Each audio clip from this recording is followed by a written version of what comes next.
आज आया हूँ एक ऐसी स्टोरी लेके जिससे सुनने के बाद आपको ये लगेगा कि सही में यूं छोटी छोटी कामों की वजह से महान नहीं बनते, महान बनने के लिए महान काम भी करना पड़ता है।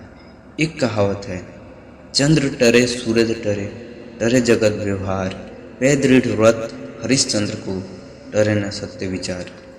इस छोटे से कहावत से स्टार्ट करते हैं अपनी ये स्टोरी। दोस्तों, एक राज्य था। वहाँ के राजा के राज्य में कोई प्रॉब्लम नहीं थी। राजा की एक वाइफ थी और एक बेटा था। एक दिन वे राजा सो रहे थे, तभी उनको एक सपना आया और उस सपने में वे अपने राज्य एक महर्षि को दान में दे देते हैं। बस क्या था, राजा सत्यवादी थे। वे दान में अपना राज्य दे दिए और बारी थी दक्षिणा देने की। राजा के पास तो अब कुछ नहीं था, तो वे महर्षि को दक्षिणा में देते क्या।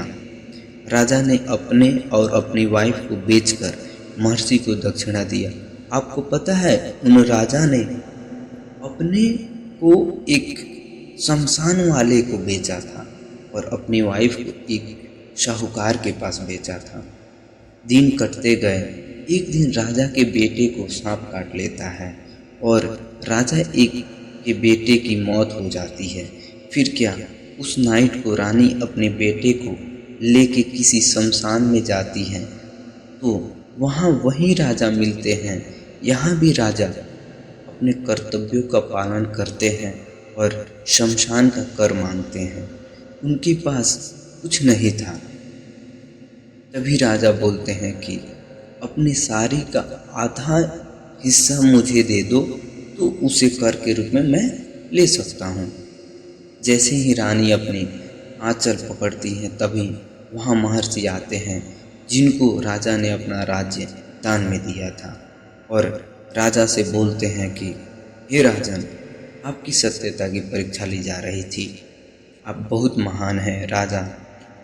आपकी कीर्ति जब तक दुनिया रहेगी तब तक याद की जाएगी। और उन महर्षि ने सब कुछ वापस कर दिया और उनके बेटे को जिंदा कर दिया।